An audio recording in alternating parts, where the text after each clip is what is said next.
Eh bien bonjour à toutes et à tous, c'est le fermier auvergnat. Alors cette semaine on se retrouve pour une vidéo un petit peu particulière. Comme vous pouvez le constater, j'ai été absent depuis une longue période sur YouTube. Vous allez très vite comprendre pourquoi. Pas un événement très sympathique qui nous est arrivé. On a eu un drame sur l'exploitation. On a notre bâtiment qui a brûlé. Donc tout le bâtiment, l'agrandissement a brûlé. L'ancien bâtiment qui est là a énormément chauffé.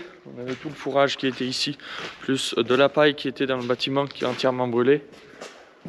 Donc tout ce bâtiment là, on a l'impression qu'il est épargné, mais comme vous pouvez voir, tout a fondu, tous les néons ont fondu, tous les fils électriques ça a tout fondu, et toutes les plaques fibro sont mortes, fissurées. Donc je vais vous expliquer un petit peu le contexte, comment ça s'est passé. Tout simplement, ça s'est passé cet été, donc 18 août au matin, à 4 h du matin. Le robot m'appelle sur mon téléphone pour une alarme, signalant une panne électrique. Donc à ce moment-là, j'étais à la maison juste à côté, dans ma chambre en train de dormir. J'avais la fenêtre ouverte de la chambre, alors j'entends. Donc je réponds à l'alarme de panne électrique. Sur le coup, pas forcément de stress particulier, parce que ça peut arriver que le disjoncteur saute ou quelque chose comme ça. Mais bon, à 4 h du matin, une nuit d'été où il n'y avait pas d'orage ni rien, c'était quand même un petit peu suspect. Malgré tout, j'entendais quelques bruits étranges au niveau de la ferme, vu que j'avais ma fenêtre ouverte. Alors je décide de passer la tête par la fenêtre de ma chambre, et là, tout de suite, j'ai aperçu quelques flammes qui sortaient du bureau. Alors j'ai réveillé mon père en urgence et on est tout de suite parti au niveau du bureau qui est juste derrière là-bas. Donc le feu s'était déclaré à l'intérieur du bureau, au niveau de l'armoire électrique. Tout s'était enflammé dans le bureau quand on est arrivé, mais uniquement le bureau brûlé. Donc tout le reste du bâtiment était épargné. Donc tout de suite, quand on est arrivé, on a voulu essayer de contenir l'incendie donc dans le bureau. Mon père s'est dirigé vers le robot où on avait un point d'eau pour pouvoir arroser. Et moi je suis monté juste au-dessus, là où on avait un plancher avant, au-dessus du robot, pour pousser la botte de paille qu'on avait posée la veille, qui nous servait à pailler l'air paillé qui était juste à côté du robot. Donc quand je suis arrivé là-haut avec les fumées, il m'était impossible d'avancer, même proche de l'intoxication, je suis vite redescendu. Et quand je suis redescendu de l'échelle qui était positionnée au niveau de ce poteau, juste ici, on avait le tas de paille qui était là, tout s'est enflammé d'un coup, sans flamme, rien qu'avec les gaz chauds. Donc tout s'est enflammé ici. J'ai juste eu le temps de sortir donc par là et d'aller voir mon père qui était toujours resté là-bas vers le point d'eau au niveau du robot, qui lui n'avait pas vu donc que ça brûlait de ce côté. Donc j'ai juste eu le temps de lui dire qu'il fallait vite qu'on sorte les vaches, parce que là c'est devenu qu'on n'arrivait pas à maîtriser. Donc tout de suite on a sorti les 5 vaches qui étaient sur l'air paillé en haut, on leur a fait traverser la route. Et on est revenu ici dans ce bâtiment là, donc là où il y avait toutes les logettes, où il y avait toutes les autres vaches, pour donc les lâcher. La barrière était tout au fond du bâtiment là-bas, donc dans la partie qui brûlait pas. Et là, quand on a lâché les vaches, toute cette partie là était toute en feu. Le robot brûlait. Et donc on a pu sortir les vaches par le fond là-bas, qu'on était en train d'aménager pour faire sortir les vaches en pâturage. Donc c'était mon projet d'installation. Heureusement qu'on faisait ça d'ailleurs, parce que ça nous a permis de les sortir assez facilement. Sinon c'était tout fermé à l'époque. Donc il n'y aurait pas eu d'issue de ce côté-là. Il aurait fallu ouvrir un mur avec la pelleteuse. Et croyez-moi, dans la précipitation, on n'avait pas vraiment le temps de faire ça. Donc on a sorti les vaches par là-bas. Mon père a été éclairer la fosse à lisier avec le tracteur, parce qu'à 4 h du matin, il faisait nuit noire. Et les vaches, on avait peur que quand elles sortent, vu comme elles étaient effrayées, qu'elles sautent dans la fosse. Donc mon père a vite été au niveau de la fosse. Moi je me suis occupé d'ouvrir la barrière. Seulement quand j'ai ouvert la barrière, on a une cinquantaine de vaches qui sont sorties. Mais on avait 5 Primostein qui étaient restés devant le robot et qui sont restés tout du temps que ça a brûlé. Alors celle-ci, il a fallu venir les chercher. Et croyez-moi, quand on est venu ici pour les chercher, les plaques fibro qu'il y avait au plafond qui brûlaient nous tombaient dessus, les néons explosaient. C'était vraiment une vision un peu de l'enfer. Et donc on les a fait tourner devant le robot. tant bien que mal, parce que les vaches ne voulaient pas sortir, pas du tout. C'est une image d'ailleurs qui choque un petit peu, parce que j'avais toutes les Montbéliardes qui sont toutes sorties, et les Primostein ne voulaient pas sortir. Elles s'agglutinaient devant le robot qui brûlait, et elles voulaient absolument rester ici, ne pas sortir de là-bas. Alors il a fallu un petit peu s'énerver. On avait une pelle au coin du bâtiment. Il a fallu malheureusement les taper un petit peu pour qu'elles ressortent, parce que sinon les vaches seraient restées au niveau du bâtiment là en haut et ne seraient jamais sorties sûrement. Donc dans ce bâtiment là, on a tout perdu, que ce soit l'installation de la laiterie, que ce soit le robot de traite, que ce soit le bureau, et que ce soit une vache qui s'est intoxiquée le lendemain. Donc elle était sortie du bâtiment, mais malheureusement avec les fumées, elle n'a pas résisté. Et le lendemain, on a appelé les vétérinaires, mais malheureusement les poumons étaient trop pleins de fumée. Donc on n'a pas pu sauver cette vache-là. On en a eu une autre qu'on a tarie tout de suite et qu'on a emmenée au pré. Et malheureusement, là aussi, quand elle a fait le veau, elle s'est mise à beaucoup maigrir. On n'a pas pu la sauver. Mais sinon, dans l'entièreté du troupeau, on a perdu 2 vaches. Donc on s'en sort quand même relativement bien, malgré que ce soit un événement assez dramatique. On n'a pas eu d'impact vraiment important sur le troupeau. Sur les 62 vaches qu'il y avait à la traite ce jour-là, on en a perdu 2, donc dans les 2 mois après l'incendie. On en a tari une dizaine qui étaient vraiment mal en point, parce que quand elles sont sorties du bâtiment, au fond, il y avait une marche qui faisait 50 cm de haut. Là, on en a une qui s'est déhanchée, puis on en a pas mal qui se sont fait mal aux pieds. Mais heureusement, ça s'est assez bien déroulé par la suite, et on a pu rétablir ces vaches qui, aujourd'hui, sont de nouveau dans le troupeau et qui... malgré le stress qu'elles ont eu, tournent assez bien. Donc dans ce bâtiment-là, comme je vous disais, on a tout perdu. Il n'y a absolument rien de récupérable. Et dans le bâtiment ici, c'est pareil. Il y a tout le bardage du fond, donc là-bas, qui a brûlé. Et toutes les plaques fibro qui ont éclaté. Donc là, il va y avoir toute la toiture à changer également. On était assuré, heureusement. On attend toujours le résultat des assurances. C'est quelque chose qui prend énormément de temps. Et ça nous pèse énormément parce qu'en attendant, il faut avancer. Et les vaches, il faut s'en occuper. Alors, pendant 45 jours après l'incendie, on a eu un chariot de traite mobile pour traire les vaches. Donc, honnêtement, je pense que ça a été la période la plus compliquée qu'on a vécue. Parce qu'au-delà de l'incendie, pendant 45 jours, on a passé 4 heures matin, 4 heures soir à traire, avec tous les problèmes qu'il y a avec, notamment des vaches qui ne sont pas habituées à être traites à la main, donc des coups de pied, des vaches énervées, des vaches stressées, des vaches qui chargent, parce que les vaches étaient très effrayées par ce qu'elles avaient vécu. Et on avait besoin de beaucoup de monde pour nous aider à faire entrer les vaches, donc c'était un chariot de traite. Donc l'installation sommaire, on l'avait fait dans le bâtiment des génisses qui est en dessous, qui n'a pas brûlé lui. Donc on a réussi à mettre les vaches dans ce bâtiment-là. Et juste pour la traite. Donc les vaches étaient jour et nuit à l'extérieur, dehors, pendant une période au mois d'août qui faisait extrêmement chaud. Donc on avait des journées à plus de 40 degrés.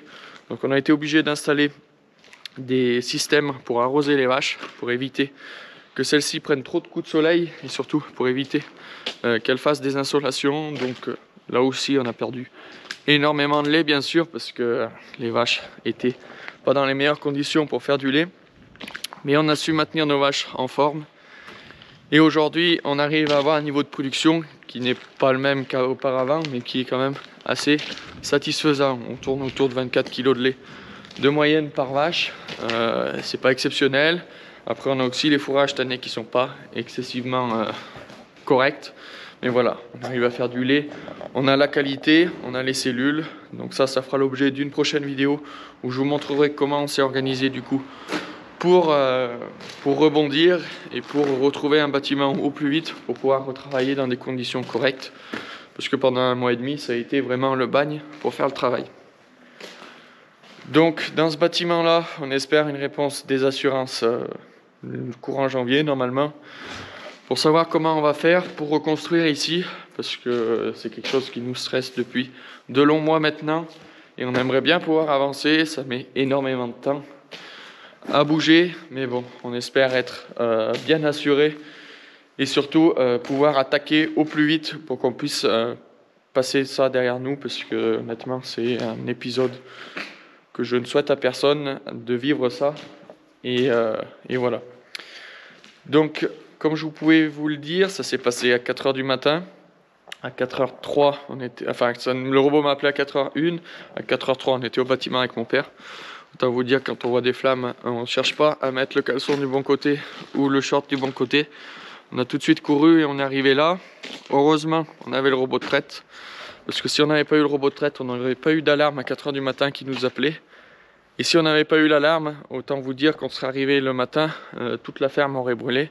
Et on n'aurait rien entendu, rien vu venir. Surtout que d'autant plus la maison d'habitation nous est juste à côté de la ferme. Et quand ça brûlait, toutes les braises partaient dans la haie et dans la pelouse. Et il a fallu arroser la pelouse et les prés aux alentours pour pas que ça se propage aux maisons qu'il y a autour. Donc heureusement que le robot nous a appelé pour nous alerter et ce qui nous a permis de pouvoir sortir les vaches. Et ça a été l'essentiel, parce que c'est elles qui nous ont fait tenir tout ce temps-là, même si pendant 1 mois et demi, autant vous dire qu'on en a chié, pour être correct, à faire le boulot, mais c'est elles qui nous ont réussi à nous tenir le moral, parce que s'il n'y avait pas eu les vaches et s'il avait fallu sortir les vaches du bâtiment toutes brûlées, ça aurait été autre chose, je pense. Donc là, dans ce bâtiment-là, il y avait tout ce qui était foin. Donc tout le foin, on l'a sorti dehors quand ça a brûlé, pour éviter que ça se propage à ce bâtiment-là. Donc c'est tout dans des meules à l'extérieur. Et là, on avait toute notre paille, donc, qui a brûlé. Enfin, une partie de notre paille, parce qu'on n'avait pas tout rentré le 18 août. Mais il y a une bonne partie de la paille qui a brûlé, qui était à l'intérieur du bâtiment. Mais voilà, ça reste du fourrage, ça reste du matériel. Il y a énormément de voisins qui sont venus nous aider. D'ailleurs, que je tiens énormément à remercier, parce que je pense que ce ne serait pas passé comme ça si on n'avait pas eu toute cette main d'œuvre. On a réussi à épargner une bonne partie du bâtiment de ce côté-là. Et surtout, on a réussi à contenir le feu. On a eu beaucoup d'aide pour rebondir les jours d'après et pour pouvoir travailler un peu plus sereinement, même si c'était pas facile. Et voilà, je tenais à les remercier parce qu'honnêtement, sans eux, je pense que ça aurait été beaucoup plus compliqué, voire impossible. Donc un grand merci à eux, un grand merci également aux pompiers, parce que donc, je les ai appelés à 4h05 le matin. À 4h20, la première équipe des pompiers était là. On avait une 50aine de pompiers engagés, énormément de camions, donc pour essayer de contenir le feu, et surtout les 2 tonneaux de la CUMA avec les tracteurs de la CUMA pour aller chercher de l'eau, parce qu'on était en période de sécheresse.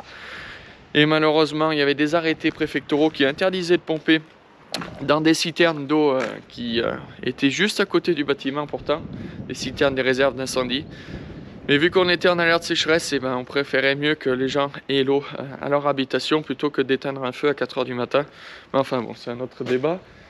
Donc on a trouvé l'eau dans les puits tout autour. On avait beaucoup de puits sur le village, donc à cette époque ils étaient pleins parce que plus utilisés, donc on les a tous vidés et les pompiers avaient installé une piscine pour pouvoir repomper à l'intérieur avec leur camion. Donc on vidait l'eau dans les piscines et on vidait l'eau surtout autour du bâtiment pour éviter que les prés prennent feu et au niveau de la maison d'habitation. Ensuite il a fallu vider toute cette paille là. Là il y en a eu heureusement beaucoup de main d'œuvre pour nous aider, parce que toute cette paille là brûlait, donc il a fallu l'éteindre. On l'a chargé dans les pendeurs à fumier et pendu tout de suite. Du moment qu'on l'a chargé, qu'on l'a tourné, ça reprenait feu, donc on l'a réarrosé pour l'éteindre. On la mettait dans les pendeurs, le temps qu'on partait au niveau de la parcelle pour les pendre, ça reprenait feu direct aussi. Donc c'était quelque chose d'assez dangereux, mais il fallait le faire parce qu'on ne voulait pas avoir le tas de paille dans le bâtiment pendant 3 semaines qui couvait à reprendre feu tous les jours. Donc on a décidé de faire comme ça s'est bien passé heureusement. On avait tout l'aliment qui était au-dessus du robot sur les planchers, donc qui s'est retrouvé par terre, qui reprenait feu également toutes les nuits. Donc il fallait une ronde de nuit avec les tonneaux à lisier pour pouvoir surveiller et éviter qu'il y ait de nouveau des départs de feu. Et donc on s'en est sorti un petit peu comme ça.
Donc après expertise électrique, le départ du feu a été trouvé. Donc il se situerait juste en dessous de l'armoire électrique, un fil qui s'est coupé au niveau de l'armoire électrique.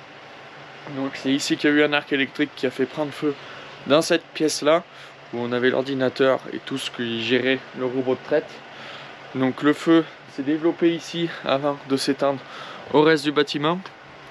Et comme vous pouvez le voir, donc là la pièce a entièrement été vidée pour l'expertise électrique. Vous pouvez voir dans la laiterie, il ne reste strictement plus rien dans l'ancien tank à lait qui est ici. Et donc toutes les tôles qu'on voit autour, c'est toutes les tôles qu'il y avait au niveau des murs pour l'isolation des panneaux sandwich. Donc voilà, autant vous dire que dans ce bâtiment là, il ne reste plus rien à récupérer. Tout ce bâtiment va être détruit. On espère assez rapidement, parce que c'est une vision qu'on n'aime pas avoir, surtout en face de la maison. Du bâtiment détruit, on passe tous les matins devant. C'est quand même assez lourd de voir ça tous les jours.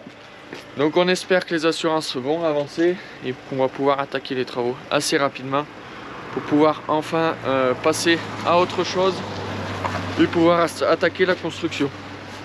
Donc dans une prochaine vidéo, je vous montrerai le bâtiment qu'on a pris en location et les solutions qu'on a trouvées donc pour continuer le travail et pour maintenir le troupeau en production. En attendant, j'espère que cette vidéo vous aura plu. Je me devais de vous la faire pour vous apporter les explications de mon absence, mais aussi de ce qui s'est passé. Donc voilà, tout le monde va bien, que ce soit mon père ou moi ou mon oncle, tout le monde va bien, personne ne s'est fait mal le jour de l'incendie, même si on a une vache qui a chargé un voisin. Heureusement ça s'est bien terminé. Et voilà, tout le monde va bien, les vaches vont bien aussi. Ce n'est que matériel, on va y arriver, on va se battre de toute façon. Et en attendant, moi je vous dis à dimanche prochain pour une nouvelle vidéo. Bye.